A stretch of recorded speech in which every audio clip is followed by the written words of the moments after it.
வயநாட்டில் நிலச்சரிவு ஏற்பட்ட இடங்களில் இன்று 11வது நாளாக தேடுதல் பணி நடைபெற்ற நிலையில் சூச்சிப்பாறை பகுதியில் 4 சடலங்கள் மீட்கப்பட்டன.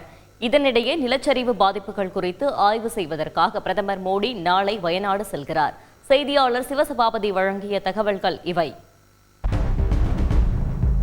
வயநாட்டில் நிலச்சரிவு ஏற்பட்ட இடங்களில் இன்று 11வது நாளாக தேடுதல் பணி நடைபெற்றது. ராணுவம், தேசிய பேரிடர் மீட்புப் படையினர், தீயணைப்புத் துறையினர் மற்றும் தன்னார்வலர்கள் இந்த பணியில் ஈடுபட்டனர்.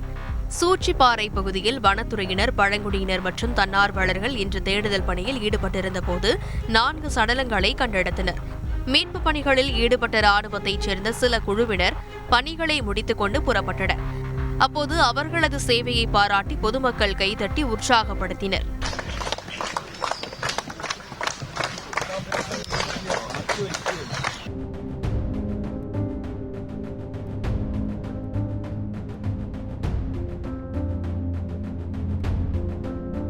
இதற்கிடையே நிலச்சரிவில் பாதிக்கப்பட்ட மக்களுக்கு ஒரு நாளைக்கு ரூபாய் 300 வீதம் ஒரு மாதத்துக்கு நிதி உதவி வழங்கப்படும் என கேரள அரசு இன்று அறிவித்துள்ளது. மேலும் நிவாரண முகாமில் இருப்பவர்களுக்கு 10,000 ரூபாய் உடனடியாக வழங்கவும் முதல்வர் பினராயி விஜயன் உத்தரவிட்டுள்ளார். இதனிடையே வயநாடு மாவட்டத்திற்கு உட்பட்ட குறிச்சியர் மலை, மூரிகாப்பு, கொம்பு அம்பு குத்தி மலை போன்ற பகுதிகளில் இன்று நில அதிர்வு உணரப்பட்டதால் பரபரப்பு ஏற்பட்டது. ஆனால் வயநாட்டில் நிலநடுக்கம் ஏற்பட்டதாக ரிக்டரில் எந்தவிதமான பதிவும் ஏற்படவில்லை என இந்திய நில அதிர்வு மைய இயக்குநர் ஓம் பிரகாஷ் மிஸ்ரா விளக்கம் அளித்துள்ளார். மறுபுறம் மூணாறு அருகே கனமழை காரணமாக ராமேஸ்வரம் கொச்சி தேசிய நெடுஞ்சாலையில் நிலச்சரிவு ஏற்பட்டது. ராட்சத பாறைகள் சாலையில் விழுந்ததால் போக்குவரத்து பாதிக்கப்பட்டது.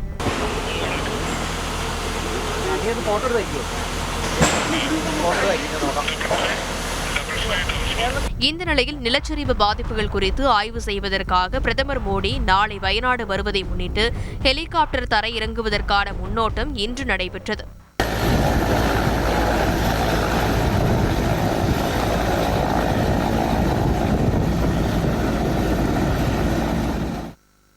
சிவசபாபதி, வயநாட்டில் மீட்பு பணி எப்போது நிறைவு பெறும்? பிரதமர் வருகையை ஒட்டி என்ன மாதிரியான ஏற்பாடுகள் செய்யப்பட்டு உள்ளன? கூடுதல் விவரங்களை சொல்லுங்க.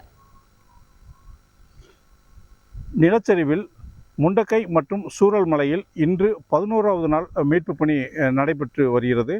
இந்த மீட்பு பணியில் பார்த்தீங்கன்னா மீட்பு படையினர் மட்டுமே இல்லாமல், அதாவது இந்த பகுதியில் நிலச்சரிவில் சிக்கி உயிர் தப்பித்தவர்கள், முகாமில் இருக்கிறவரும், உறவினர்கள் வீட்டில் இருக்கிறவங்களையும் அவங்களையும் அழைத்து சென்று அந்த இடங்களுக்கு அழைத்து சென்று அங்கே அவங்க காமிக்கிற அடையாளத்தின் பிரகாரமும் மீட்பு பணி மேற்கொள்ளப்பட்டதுன்னே சொல்லலாம். ஒரு குறிப்பிட்ட இடத்துல இராணுவ வீரர்கள் தங்களுடைய பணியை முடித்ததுனால அவங்க திரும்ப பெறப்பட்டுள்ளது. இராணுவ வீரர்கள் திரும்ப சென்றுள்ளார்கள். அதே மாதிரி நாளை பிரதமர் மோடி அவங்க இந்த நிலச்சரிவு ஏற்பட்ட பகுதியில் காண இருக்கிறதுனால அவர் தனி விமானம் மூலம் கரிப்பூர் விமான நிலையத்திற்கு அங்கேருந்து இராணுவ ஹெலிகாப்டர் மூலம் விபத்து நடந்த, அதாவது நிலச்சரிவு ஏற்பட்ட இடத்தை பார்வையிடுறாரு. இது மட்டும் இல்லாமல் பார்த்தீங்கன்னா மேப்பாடி மற்றும் கல்பேட்டா போன்ற இடங்கள் பிரதமர் வரதுனால போக்குவரத்து மாற்றப்பட்டிருக்கு.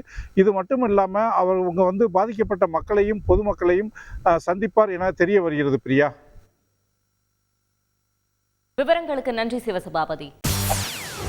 செய்திகளை உடனுக்குடன் தெரிந்து கொள்ள உடனே சப்ஸ்கிரைப் பண்ணுங்க.